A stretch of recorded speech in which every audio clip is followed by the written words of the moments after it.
गलद्दानगण्डं निलद्भृङ्गखण्डं चलच्चारशुण्डं जगत्राणशौण्डं लसद्दन्तकाण्डं विपद्भङ्गचण्डं शिवप्रेमपिण्डं भजे वक्रतुण्डम्।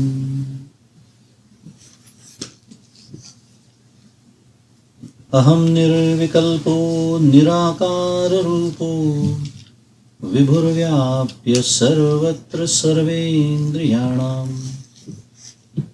सदा मे समत्वं न मुक्तिर्न बन्धः चिदानन्दरूप शिवोऽहं शिवोऽहं चिदानन्दरूप शिवोऽहं शिवोऽहम्। गुरुर्ब्रह्मा गुरुर्विष्णुः गुरुर्देवो महेश्वरः गुरुः साक्षात् परब्रह्म तस्मै श्री गुरवे नमः। श्री सद्गुरुनाथ महाराज की जय। जय जय रघुवीर समर्थ।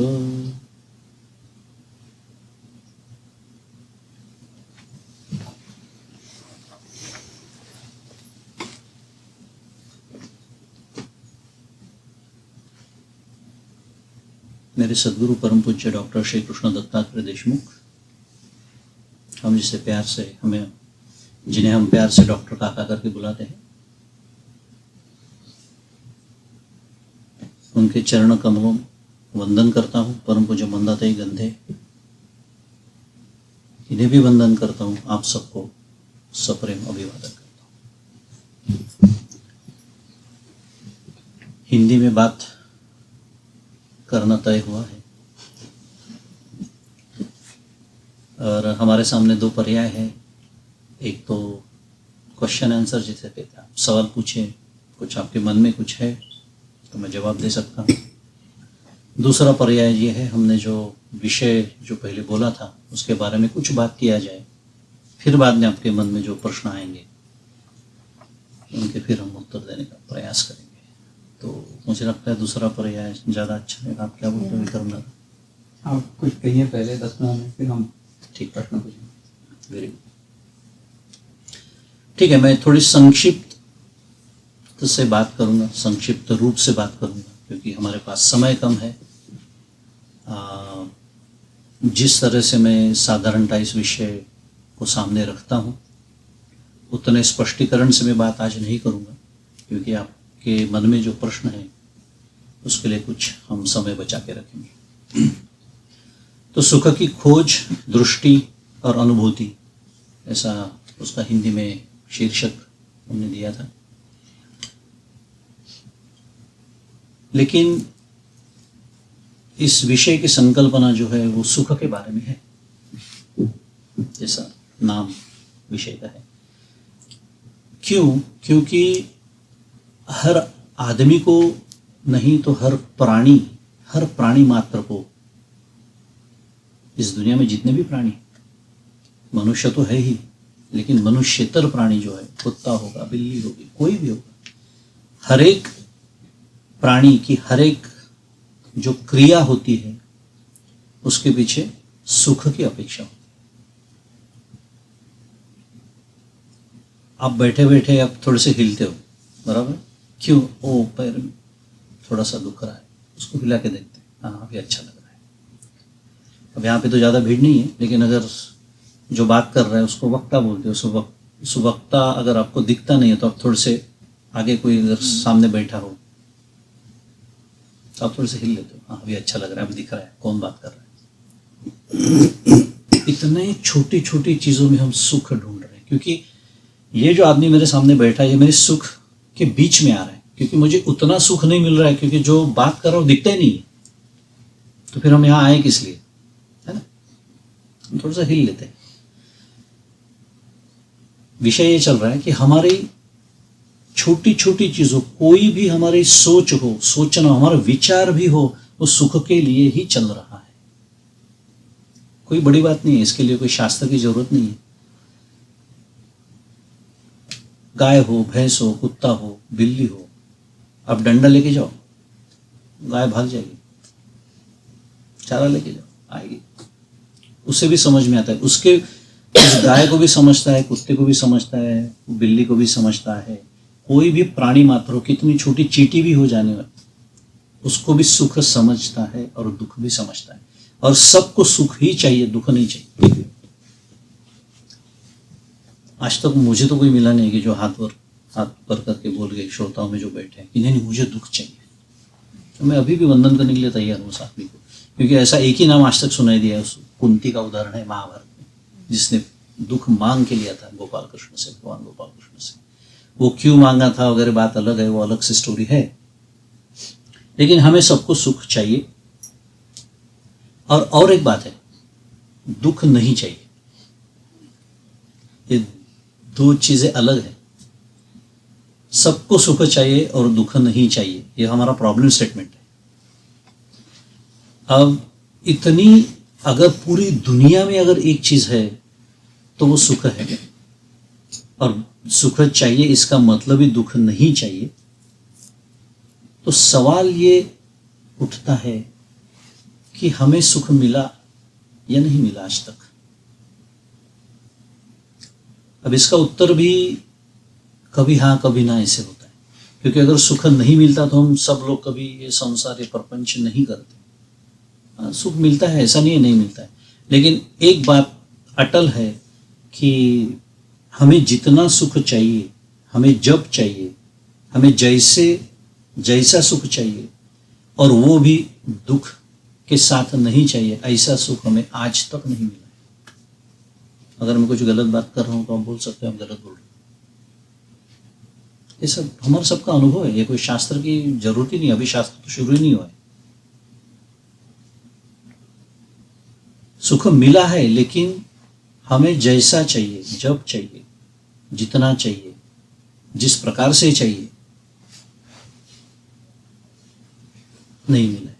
और जब मिला है वो दुख के साथ ही आया है। कभी कभी तो मैं मजाक में बात करता हूँ कि कभी बहुत ऐसे अपने जीवन में कभी ऐसे दिन होते हैं ना कि बहुत सुखी दिन भी हमने देखे, लेकिन जब सुख मिलता है तो डर लगने लगता है, अरे किसी की नजर न लग जाए, पता नहीं कितने दिन तक ये रहेगा सुख। मतलब सुख मिलने के बाद इस विचार से दुख होना शुरू हो जाता है। नई गाड़ी खरीद ली, सुख की बात है, आनंद की बात है। मैं उस दिन रात भर सोता नहीं हूँ, क्योंकि वो बाजू में छोटे बच्चे खेलते रहते हैं, किसी का बॉल लग जाएगा, किसी की कुछ बैट लग जाएगी, कुछ खरोच आ जाएगी। मतलब गाड़ी नहीं ली है लेकिन मैं सोता नहीं हूँ, क्यों? दुख की वजह से कहीं गाड़ी को कुछ न हो जाए। है? निर्भय सुख जिसको बोलते हैं, जिसमें दुख मिश्रित नहीं है, ऐसा सुख नहीं मिलता है। ये मेरा ही अनुभव मुझे बताता है, लेकिन हम सब सीखने के लिए तैयार नहीं है। और उसकी वजह से उसका परिणाम ये होता है कि इस प्रपंच में ऐसा सुख न मिलने के बावजूद रोज सुबह से लेके रात को सोने का जो क्षण होता है, उस नींद का क्षण आने तक मैं इसी प्रपंच में वही चीज बार बार करके फिर से सुख की खोज में चलता रहता हूं, ढूंढता रहता हूं। अब मेरे पास ज़्यादा समय तो नहीं है, लेकिन आइंस्टाइन ने एक बार कहा था कि doing the same thing and expecting the different result is called stupid. उन्होंने कहा था, अचानक मुझे याद आ गया। I was about to say the exact same thing came to my mind. अब क्या बड़े बड़े नाम लेने चाहिए, Einstein, nobody object to that. तो सवाल ये पैदा होता है कि फिर हम ये क्यों कर रहे हैं? अगर वही चीज हम बार बार करके दूसरा रिजल्ट नहीं निकलने वाला है, तो शायद उसका एक उत्तर ऐसे हो सकता है कि हमें दूसरी कोई पद्धत मालूम ही नहीं है, पता ही नहीं है। हो सकता है। और ज्यादातर समय यही होता है, हमें पता नहीं होता है।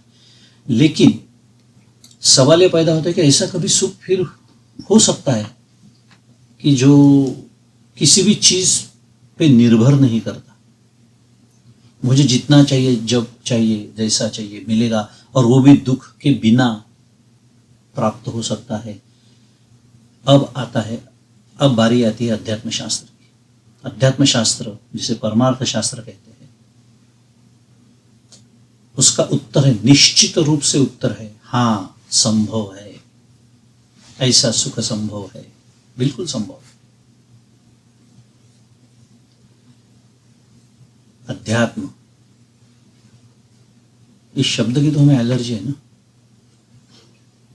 मैं आप सब लोगों का अभिनंदन करता हूं कि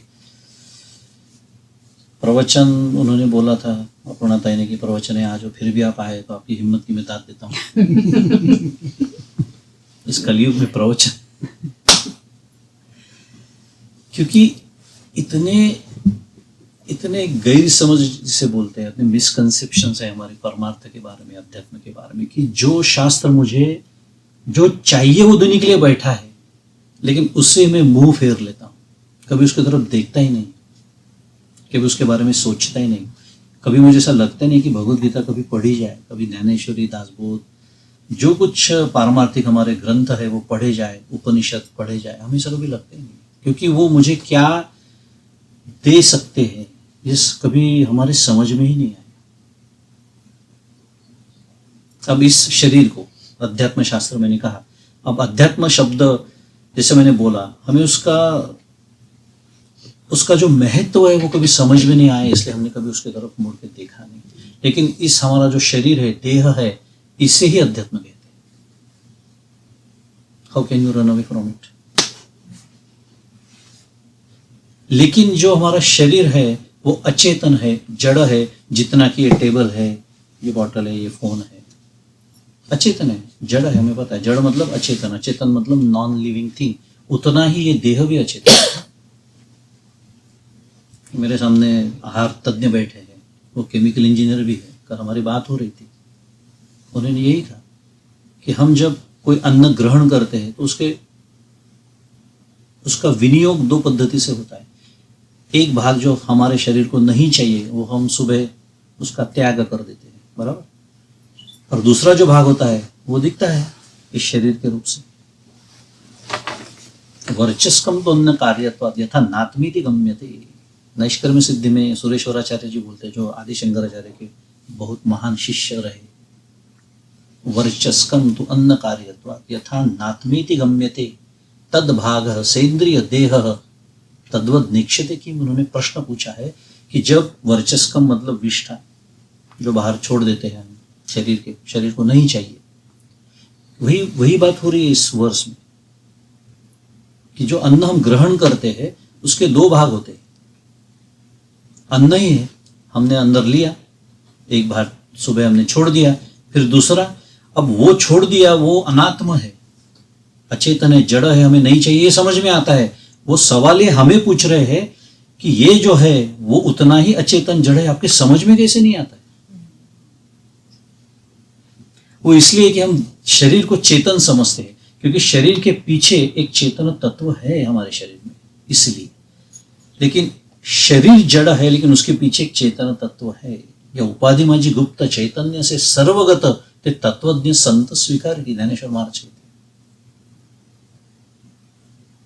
और उस चेतन तत्व को जानने का, समझने का जो शास्त्र है उसे अध्यात्म शास्त्र कहते हैं, क्योंकि शरीर को अध्यात्म कहते हैं। कितनी सिंपल चीज है। अब परमार्थ शास्त्र दूसरा शब्द है, एक ही अर्थ है, लेकिन परम का अर्थ है सर्वश्रेष्ठ, अर्थ का मतलब है प्राप्तव्य। हम सब एक चीज की दृष्टि से बहुत भाग्यवान है कि हमें सबको मनुष्य जन्म प्राप्त हुआ है। अगर किसी के मन में कुछ संदेह है मैं मनुष्य हूं या नहीं, तो आप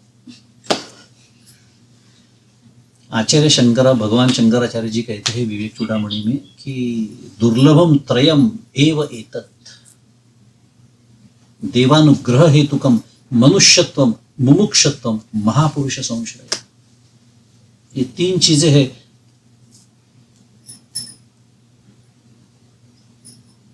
बहुत भाग से प्राप्त होती है, उसमें से एक चीज हम सबको मिली है। हम सब मनुष्य करके जन्मे, हम भी कुत्ता बिल्ली हो सकते थे, लेकिन हमें मनुष्य देह, मनुष्य जन्म की प्राप्ति हुई है। दूसरी वो बात कर रहे हैं मनुष्यत्व, मुमुक्षुत्व, वो भी हम सबको मिला है। नहीं तो आप इतने, आपके सारे जीवन में इतने सारे महत्वपूर्ण काम छोड़ के आप यहाँ क्यों आते थे? कुछ तो है अंदर, there is some fire which pulled you here. She might have been the निमित्त मात्र जिसे बोलते हैं। अपर्णा ताई ने बुलाया तो हम आए, लेकिन आप नहीं भी बोल सकते थे, लेकिन आप आए, यहाँ बैठे हो, तो मुमुक्षुत्व तो है। शायद महापुरुष संश्रय नहीं है अभी। महापुरुष संश्रय मतलब सद्गुरु प्राप्ति। ये 3 बड़े भाग से मिलते हैं, ऐसे शंकराचार्य जी कहते हैं। हम बात कर रहे थे परमार्थ शास्त्र की। तो हमें जो ये मनुष्य देह प्राप्त हुआ है, वो प्राप्त होने के बाद जो जिस जीवन में प्राप्त करने योग्य जो सर्वश्रेष्ठ वस्तु है, चीज है, उसे परम बोलते हैं। क्योंकि प्राप्त मतलब अर्थ में मतलब प्राप्त करना, उसे बोलते हैं परमार्थ। और उसके बारे में जो मार्गदर्शन करता है उसे बोलते हैं परमार्थ शास्त्र। क्योंकि परमार्थ शास्त्र का एक क्या हम उसे कह सकते हैं, मोटो या गोल इज कारणासह वर्तमान सकल दुःख निवृत्ती परमानंदाची प्राप्ति। उद्देश्य है, वो होता है ना, हर एक साइंटिफिक कोई भी विज्ञान की किताब हो तो उसमें लिखा होता है कि उद्देश्य क्या है सब करने का, एक्सपेरिमेंट आप करोगे आपको क्या मिलने वाला है। परमार्थ शास्त्र शुरू से बोलता है कारणासह वर्तमान सकल दुःख निवृत्ति। इतना आपको समझ में आ रहा होगा मराठी, परमानंदाची प्राप्ति। अब यही तो हम बात कर रहे हैं, यही तो हमारा विषय है। तो 2 चीजें हैं, दुख और सुख। और एक 15-20 मिनट में बात करूंगा, क्योंकि थोड़ा सा तो विस्तार करना पड़ेगा। तो हम 2 चीजों के बारे में बात करेंगे, और बाद में अगर कुछ आपके मन में प्रश्न हो तो उसका उत्तर देने का प्रयास करेंगे। पहली चीज है दुख, उसको दुख मीमांसा बोलते हैं। शास्त्र में मीमांसा का मतलब ये होता है किसी भी चीज का शास्त्र की मदद से सखोल विचार किया जाए, अध्ययन किया जाए, तो उसे बोलते हैं मीमांसा। हमारी बुद्धि से नहीं, शास्त्र की बुद्धि से। क्योंकि हमारी बुद्धि से तो काम हुआ नहीं, वो तो हमने शुरू में आपसे साइन करवा लिया कॉन्ट्रैक्ट पे, आपने बोल दिया हाँ नहीं मिला है सुख। तो अभी शास्त्र क्या कहता है उसके बारे में हमें जानना चाहिए। तो दुख मीमांसा और सुख मीमांसा करके 2 विषय है हमारे सामने। सवाल ये पैदा होता है कि हमें दुख क्यों प्राप्त होता है? किसी को नहीं चाहिए, कोई नहीं कहता हमें दुख चाहिए करके। सब लोग दुख से ही तो भागने की कोशिश कर रहे हैं, मतलब सुख चाहिए। लेकिन शास्त्र ये कहता है कि दुख, संसार दुख का कारण है ये शरीर। आपको शरीर प्राप्त हुआ है? हाँ हुआ है। तो शास्त्र तो ये बोलता है कि दुख तो मिलने वाला है। सुनने में कोई अच्छा नहीं लगता, लेकिन हम धीरे धीरे सीखेंगे शास्त्र के साथ में शास्त्र क्या कहता है। संसार दुख का कारण है शरीर। फिर सवाल ये पैदा होता है शरीर की प्राप्ति ही क्यों हुई? मुझे तो किसी ने पूछा नहीं था। जन्म लेना है, कब लेना है, कहाँ लेना है, नहीं तो मेरा तो डेस्टिनेशन फिक्स था। मैं तो इलॉन मस्क माफ कर रहा है, मेरा बाप कर किसी ने नहीं पूछा। किसी ने ये भी नहीं पूछा कि आपको कैसा शरीर चाहिए। मैं बोलता था कोई गंधर्व का शरीर दे दो, अच्छा है, the most handsome man in the world. कोई स्त्री होती तो बोलती थी अप्सरा का शरीर दे दो। किसी ने नहीं पूछा।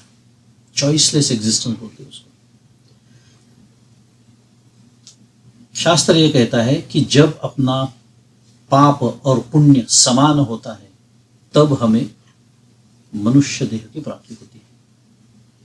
पाप अगर ज्यादा है तो जो नीचे वाली योनि होती है, जैसे बाकी प्राणियों का मैंने नाम लिया, यहाँ तक कि पेड़ पौधों तक, वो भी जीव है, सजीव है, वहां तक। या अगर पुण्य ज्यादा हो गया तो यक्ष, किन्नर, गंधर्व, मनुष्य, गंधर्व वगैरह वगैरह, वो जो आगे वाली।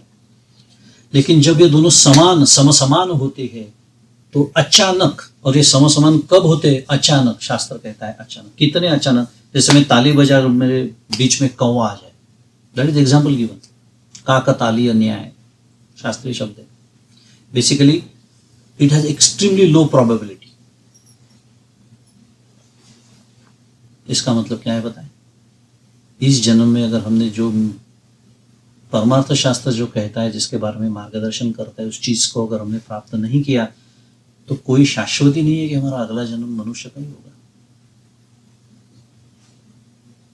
इसलिए इस जन्म का अच्छी तरह से हमें उपयोग करना है। तो फिर सवाल यह होता है कि पाप पुण्य से शरीर की प्राप्ति हुई, ठीक है, पाप और पुण्य क्यों होते हैं हमारे हाथ से? कोई ऐसे जानबूझ के तो नहीं, चलो कल आज मैं पाप करने वाला हूं, लेकिन हो जाते हैं। तो शास्त्र कहता है कि राग और द्वेष की वजह से पाप और पुण्य, और उससे भी पहले धर्म और अधर्म। धर्म किया तो पाप पुण्य है, अधर्म किया तो पाप है। वो भी क्यों होता है? तो राग द्वेष। राग का मतलब आसक्ति, प्रेम। राग ये संस्कृत शब्द है, और द्वेष मतलब आपको पता है, द्वेष attachment and aversion, English words for it. Okay, फिर ये राग और द्वेष भी क्यों?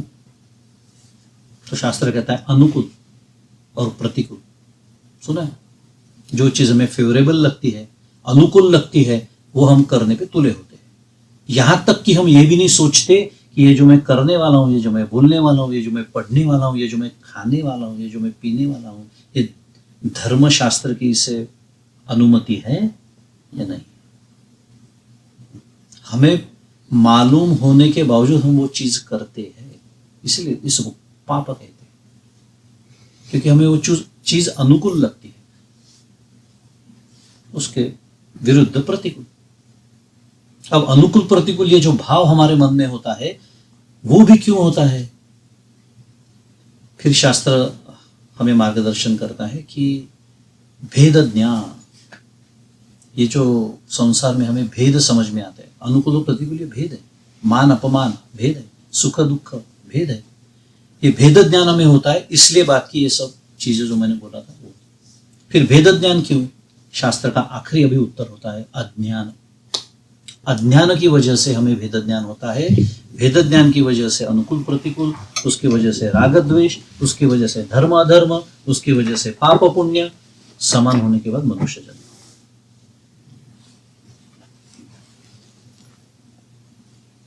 अब अज्ञान, अज्ञान जैसे बोला जाए, लोग ऐसे बैठे, अच्छा अभी सुनते अब ये क्या कहते हैं, क्योंकि सबका कल ही मैं बोल रहा था शायद, आई थिंक, क्योंकि अज्ञान का मतलब ही हमें समझ में नहीं है। हमें लगता है कि अज्ञान मतलब जो होता है ना, कोई कभी स्कूल गया नहीं, कोई शिक्षण लिया नहीं, अज्ञानी, या अज्ञानी बालक शब्द, हम बालक अज्ञानी होता है क्योंकि उसे कुछ समझ में नहीं आता है। हम सब खुद को हम सब लोग बहुत ज्ञानी समझते हैं, क्योंकि हमारी ज्ञान की जो व्याख्या है वही गलत हो गई। ज्ञानेश्वर महाराज ने अज्ञान की व्याख्या दी है, आपुला आपण पेया विसृजो धनंजया तेची रूप यया अज्ञानेसी। ज्यादा समय नहीं है, मैं ज्यादा स्पष्टीकरण नहीं कर सकता हूं, लेकिन संक्षिप्त से यही कहूंगा कि हमारा जो स्वरूप है उसका हमें विस्मरण हो गया है, हम भूल गए हम कौन है, बस उसे अज्ञान कहते हैं। क्योंकि मैं खुद को शरीर समझता हूं, मैं देह समझता हूं, मेरा मन मैं समझता हूँ, मेरी बुद्धि मैं है ऐसे समझता हूँ, मेरे प्राण मैं हूँ ऐसे समझता हूँ। इसलिए तो मुझे इतना बड़ा डर है कि कहीं मेरे प्राण न चले जाए।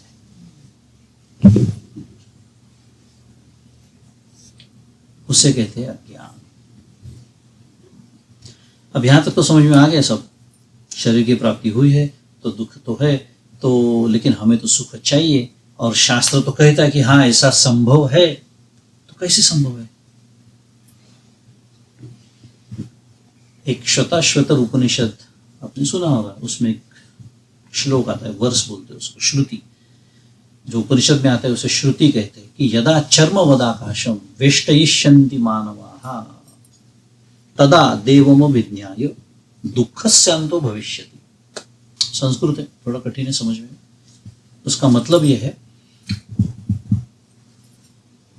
बड़े इंटरेस्टिंग ढंग से आपके सामने ये सब चीज रखी है। शास्त्र ये कह रहा है इस वर्ष में कि यदा चर्म वदाकाशम, क्या बोलते हैं, स्किन, हिंदी में क्या बोलते हैं उसे, त्वचा। हमारी जो चमड़ी है, उस चमड़ी से अगर हम आकाश को अगर ढक सकते हैं, मतलब इम्पॉसिबल, यही समझो। अगर हम ये कर सकते हैं तो देव, जो हम जिसे देव बोलते हैं, भगवान बोलते हैं, उस भगवान की प्राप्ति न किए बिना हमें सुख की प्राप्ति हो सकती है। थोड़ा कठिन ढंग से वही बात आपको समझ, हमें सबको शास्त्र समझाने की कोशिश कर रहा है कि जैसे हम आकाश को हमारी चमड़ी से कभी भी ढक नहीं सकते, वैसे जब तक हमें भगवान की प्राप्ति नहीं होगी तब तक हमारे जीवन में सुख कभी भी नहीं हो सकता। ये सॉल्यूशन शास्त्र हमारे सामने रख रहा है। अब भगवान की प्राप्ति मतलब क्या, भगवान मतलब क्या है, ये सब अगर समय है तो बात करेंगे। लेकिन ये पहला विषय जो दुख के बारे में मैं बात कर रहा था वो मैं थोड़ा बाजू में रखता हूँ। अब दूसरा सुख के बारे में बात करेंगे। सुख के बारे में हम 3 दृष्टिकोण से बात करेंगे। एक हमारा सबका खुद का अनुभव, दूसरा हमारा तर्क, हमें भगवान ने सबको बुद्धि दी है, उस बुद्धि का उपयोग करके हम थोड़ा सा तर्क चलाएंगे, और तीसरा शास्त्र का उसके बारे में क्या कहना है। बड़ा रोचक और रंजक विषय है सुख। अनुभव की बात करते हैं, ठीक है।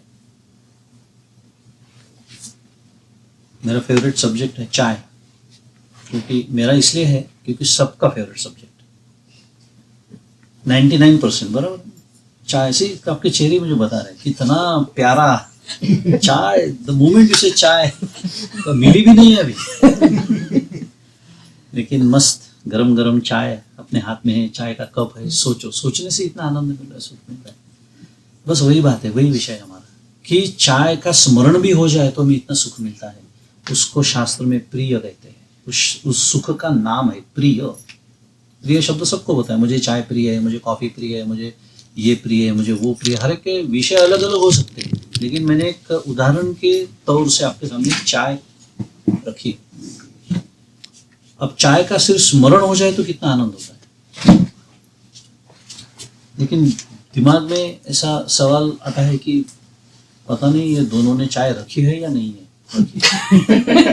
बुलाया तो है लेकिन चाय अभी, और ऐसे वेदर में अभी बाहर बारिश हो रही है, लेकिन अच्छा नहीं लगता ना, सब पूछने बराबर नहीं लगता। लेकिन चल रहा है दिमाग में कि अब ये भी कहा कब तक बात करेंगे पता नहीं, बोला तो था उन्होंने 10 मिनट ही बात करेंगे वगैरह वगैरह, सब चल रहा है आपके दिमाग में। अच्छा नहीं लगता इसलिए बोलने रहे, लेकिन मैं देखता हूँ स्पष्ट है आपके चेहरे पे थोड़ा सा विनोद। लेकिन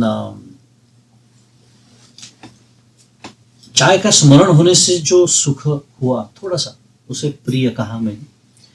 लेकिन अगर समझो अपर्णा देने अभी जाहिर कर दिया कि हाँ नहीं चाय सबको मिलने वाली है, रखा है वहां पे, ये सुनने के बाद मेरा सुख थोड़ा बढ़ गया है ना, क्योंकि मिलने वाली है, मुझे तो पता है अभी उसके चाय के बीच में और आपके वो सुख के बीच में सिर्फ मैं खड़ा हूँ, और आपको पता है 10 मिनट बोल दिया है, तो 10 मिनट के बाद तो बिल्कुल 10 का 20 मिनट हो जाएगा ज्यादा से ज्यादा, लेकिन चाय तो मिलने वाली है, तो सुख बढ़ गया थोड़ा सा, है ना।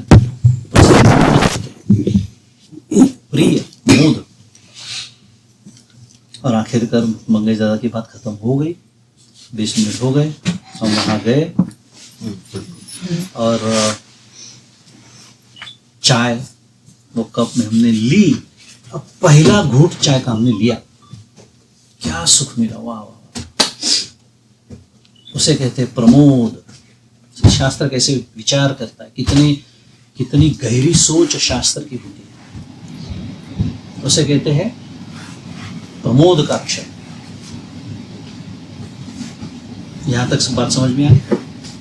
ज्यादा समझ नहीं है मेरे पास, समझ आता सविस्तर बात नहीं करूंगा, लेकिन मैं आपको एक सवाल पूछना चाहता हूँ। सबने कहा चाय पसंद है, मुझे पता है नितिन दादा को अलग तरह की चाय पसंद है, लेकिन चाय पसंद है। अब सवाल ये पैदा होता है कि अगर आपको चाय पसंद है तो एक काम करते हैं, आज उन्होंने जो चाय रखी है बहुत बढ़िया, 50-100 कप चाय उसमें होगी शायद, सब आप पी लीजिए, बाकी कोई चाय नहीं पिएगा। हम आपको सुख देना चाहते हैं। कैसा लगा? नहीं, अरे वो 50 कप की बात छोड़ दो, पहले कप में, पहले घूंट में जो मुझे सुख मिला था वो दूसरे घूंट में नहीं मिला। तीसरे, चौथे, पांचवे में तो हम अभी अच्छा नहीं लगता चाय फेंकना, इसलिए हम पी लेते। अभी अनुभव की बात चल रही है, मैं ऐसा कुछ भी बात नहीं कर रहा हूँ कि जो हम सब नहीं जानते या हम सब उसके साथ मानने का नहीं है। हमारा अनुभव की बात चले। मैंने पहले ही कहा, पहली बात मैं अनुभव की करूंगा, बाद में मैं तर्क की बात करूंगा, फिर बाद में शास्त्र की बात करूंगा। इसलिए प्रवचन से कभी डरना नहीं चाहिए। हमारे ही अनुभव की और हमारे ही सुख की बात जहां होती है उसे प्रवचन देते हैं। तो फिर सवाल ये पैदा होता है कि चाय बड़ी पसंद है, उसके लिए हम तरसते हैं, चाय के बिना मैं काम भी नहीं कर सकता हूँ, ये सब ठीक है, लेकिन जो सुख मुझे चाय की पहली घूंट में मिला वो दूसरे, तीसरे, चौथे में क्यों नहीं मिल रहा है? सीधी सी बात है, सीधा सा तर्क है कि अगर चाय में सुख है तो एक कप चाय से जितना आनंद मिलता है उससे 100 पट आनंद या सुख मुझे 100 कप चाय पीने से मिलना चाहिए। मिलता है? सबका अनुभव, सबका अनुभव। अच्छा, ये हो गई अनुभव की बात। अब तर्क की बात करते हैं। हम सब लोग रात को सोते हैं, नींद में सुख मिलता है या नहीं मिलता? पता नहीं। तो आप सोते क्यों हो? आप बोलेंगे कि नहीं, शरीर को आराम की जरूरत होती है। आराम तो वैसे भी हो सकता है, बस बैठ जाओ, हाथ पैर मत हिलाओ, जस्ट बैठो, आंखें बंद कर दो। सोते क्यों हो? सुख मिलता है या नहीं मिलता है नींद में? गहरी नींद की बात कर रहा हूं मैं, डीप स्लीप। मिलता है? मिलता है, उसमें कोई कठिन बात नहीं है, मिलता है। सबको नींद में, गहरी नींद में सुख मिलता है। अब फिर से और एक सवाल पूछता हूँ, तो आपको शायद नींद में किसी ने चाय दी होगी? नहीं? और चाय तो बहुत पसंद है आपको, अभी आपने बोला था। गुलाब जामुन, श्रीखंड, बासुंदी, कोई बड़ा अच्छा संगीत सुनाया होगा किसी ने, कि आपकी प्रिय व्यक्ति मिली होगी, आपकी माँ आई होगी, सास नहीं होगी वहां पे। कुछ भी नहीं, एक भी विषय नींद में नहीं है, बराबर है। हमारा अनुभव की बात चल रही है, लेकिन अभी मैं तर्क ये लड़ा कर रहा हूं कि चाय में एक घूंट के बाद मुझे सुख नहीं मिला, नींद में एक भी विषय नहीं है लेकिन सुख है। इसका मतलब मेरा जो निष्कर्ष है चाय में सुख है वो गलत है। Make sense? हम कभी सोचते नहीं, इसे मीमांसा कहते हैं। यह शास्त्र हमें मदद करता है विचार करने की, जिसे विवेक कहा जाता है। शास्त्र में इस पद्धति के विचार को विवेक कहा जाता है।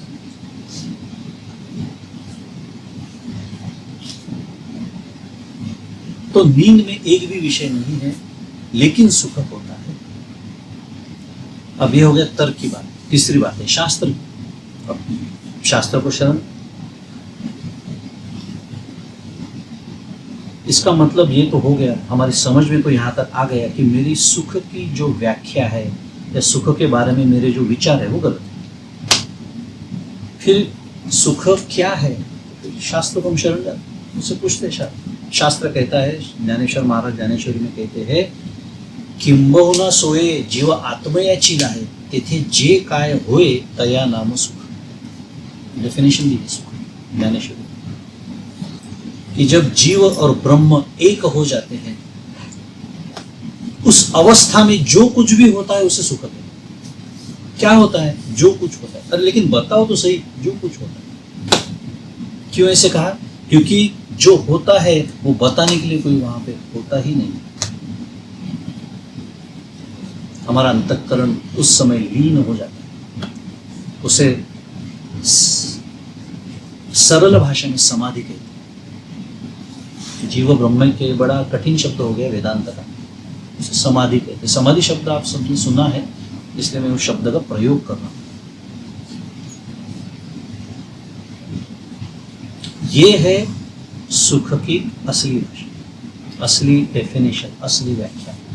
और ये अभी इसको सुख नहीं कहते, इसे दूसरा शब्द शास्त्र ने दिया है, इसे आनंद कहते हैं।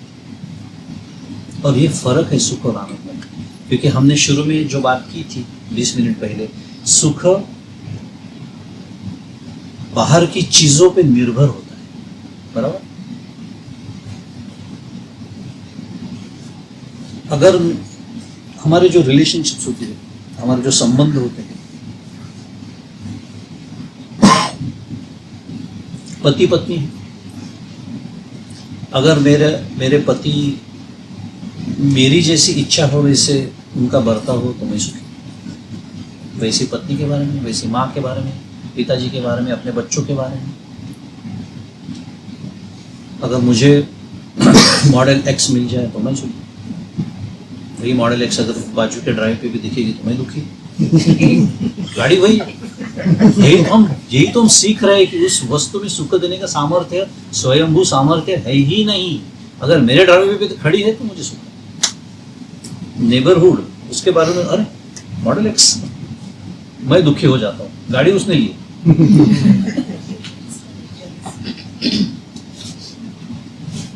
तो सुख, अगर ऐसा हुआ तो मैं सुखी, वैसा हुआ तो मैं सुखी, इसने मेरे साथ अच्छा बर्ताव किया तो मैं सुखी, इसे सुख कहते हैं। आनंद किसी भी चीज पे, किसी पे भी निर्भर नहीं होता, वो आत्मनिर्भर होता है, उसे आनंद कहते हैं। वो स्वतंत्र होता है, उसे आनंद कहते हैं। अब एक आखिरी चीज बोलूंगा और मेरा जो कहना है मैं समाप्ति की ओर ले जाऊंगा, क्योंकि आपके अगर कुछ प्रश्न है मन में तो उसके बारे में बात कर सकते हो। एक चीज मैंने कही नहीं, शायद आपके समझ मन में वो प्रश्न आया भी होगा कि ये सब समझ में आ गया, बड़ा तर्क शुद्ध सब कुछ है, लेकिन जो चाय की जो पहली घूंट थी उसमें सुख हुआ। हम इतने तो मूर्ख लोग नहीं हैं, वो चाय के पीछे हम दौड़ रहे हैं, कुछ तो होता है ना, वो सुख तो मिला पहली घूंट में, उसका स्पष्टीकरण क्या है? क्योंकि उसका जो स्पष्टीकरण है, उसका और शास्त्र का जो अभी मैंने आपको डेफिनेशन बताई, सुख की व्याख्या बताई, उसका बड़ा गहरा संबंध है। शास्त्र ही हमें बताता है कि उस समय आपको सुख क्यों प्राप्त होगा। शास्त्र का जो स्पष्टीकरण वो ये है कि उस चाय, क्योंकि मुझे चाय चाहिए, चाय मुझे प्रिय है, प्रिय, मोद और प्रमोद, यह हमने सीखा अभी। प्रमोद का जो क्षण होता है, मतलब वो जो क्षण जब भी मुझे विषय की प्राप्ति हुई होती, विषय की प्राप्ति का जो क्षण होता है उसे हमने प्रमोद कहा। उस विषय के लिए मैं तरस रहा था। जब मुझे विश्वास हो गया कि अभी ये विषय प्राप्ति होने वाली है, तो जो मन का जो मेरा संकल्प चल रहा था कि अपर्णा तेने चाय रखी या नहीं, ये मन का काम चल रहा था, वो काम खत्म हो गया। उन्होंने कह दिया चाय मिलने वाली। अब आप राह देख रहे हो कि मंगेशदादा कब अपना बात करना खत्म कर देंगे, हमें चाय मिल जाएगी। तो ये आपका जो त्याला वेद घेणं म्हणतात, you are no waiting for it. ये काम चित्त का काम चल रहा है। मन, बुद्धि, चित्त और अहंकार करके चार हमारे मन के जो है उसके प्रकार होते हैं। अब प्रवचन खत्म हो गया, वहां पे चले गए, चाय आप ले रहे हो, थोड़ा सा बुद्धि का भी काम बीच में होता है कि मैं पीछे बैठे हूँ तो पहले मुझे मिल जाएगी, नहीं तो यहाँ पे बैठे हूँ, अरे 100 लोग हैं, चाय खत्म हो जाएगी, चाय जब तक मैं वहाँ पहुँच जाऊँगा। ये बुद्धि का काम चल रहा है, सो कैलकुलेशन चल रही है। जैसे उनकी बात खत्म हो जाएगी, मैं दौड़ के चाय ले लूँगी।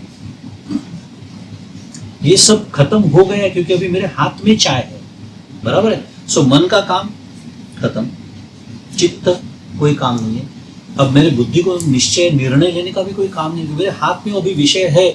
Now it is just a question of taking that first सीप। तो ये तीनों चीजें उनके लिए कुछ काम न रहने के कारण शांत हो गई। और ये तीनों चीजें जिसके आधार पे, बलबूते पे काम करती है, उसे अहंकार कहा जाता है। क्योंकि चाय कौन पीने वाला है? मैं पीने वाली हूँ, मैं पीने वाला हूँ। ये मैं इसे हल्का है।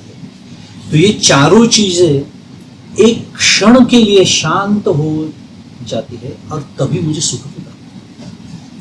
और ये जो प्रक्रिया है ये दूसरे घुट पे नहीं होती, इसलिए वो चाय मुझे सुख देना बंद कर देती। और यही प्रक्रिया नींद में पूरी तरह से, पूरी ढंग से होती है। इसलिए नींद में एक भी विषय न होने के बावजूद भी मुझे सुख की प्राप्ति होती है।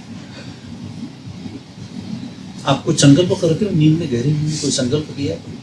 अगर आप संकल्प कर रहे हो तो आप नींद में हो ही नहीं, इसलिए नींद में सुख है। और इसलिए समाधि में भी है। लेकिन समाधि में और नींद में बहुत बड़ा अंतर है, क्योंकि मैं जितना अज्ञानी सोने से पहले था उतना ही अज्ञानी सुबह उठने के बाद होता हूँ। लेकिन समाधि से जब व्युत्थान होता है, निर्विकल्प समाधि से, तब वो आदमी ज्ञानी कहला जाता है। तब वो सुख के पीछे दौड़ता ही नहीं है, भागता ही नहीं है, क्योंकि सुख की प्रेरणा जहां से मुझे प्राप्त होती है वो आनंद ही मैं हूं, ऐसा अनुभव उसने समझ में लिया है। आखिरी बात, इस सब का निष्कर्ष रूप से अगर हम बात करें तो एक बड़ा अच्छा श्लोक पंचदशी करके एक बड़ा ग्रंथ है, उसमें आता है कि विषयेषु अभिलब्धेषु तत् इच्छो परमे सति अंतर्मुख मनोवृत्तो आनंद प्रतिबिंब। तो श्लोक का मतलब यह है कि आनंद तभी प्राप्त होता है, सुख की प्राप्ति तभी होती है जब हम अंतर्मुख हो जाते हैं।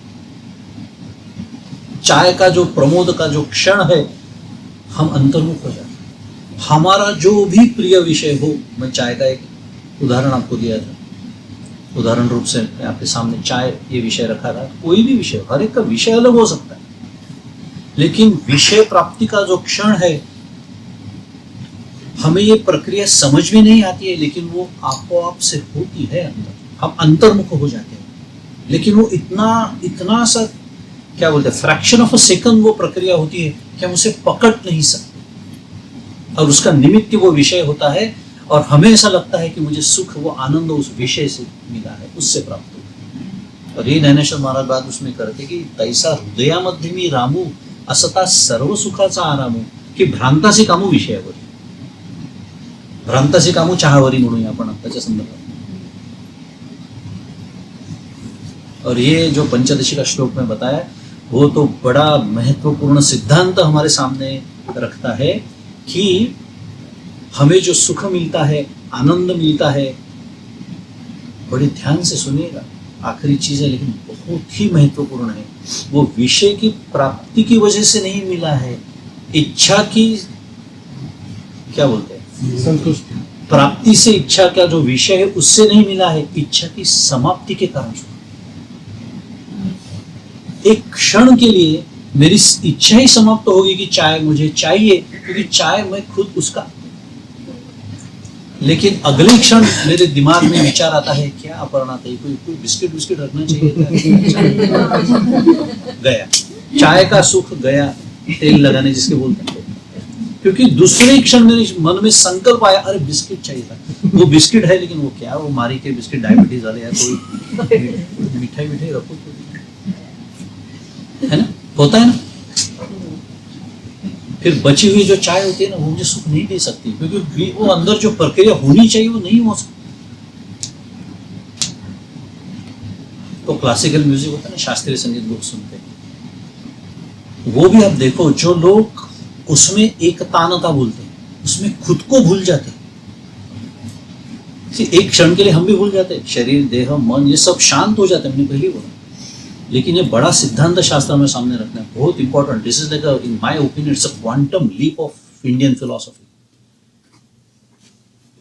इच्छा पूर्ति से नहीं सुख मिलता है, इच्छा की समाप्ति के कारण सुख मिलता है। और उसके बाद तर्कशुद्ध प्रश्न, ये सवाल ये उठता है कि क्या हम विषय की प्राप्ति के बिना इच्छा समाप्त नहीं कर सकते? हाँ, कर सकते हैं। वेलकम टू परमार्थ शास्त्र। इसी को वैराग्य कहते हैं।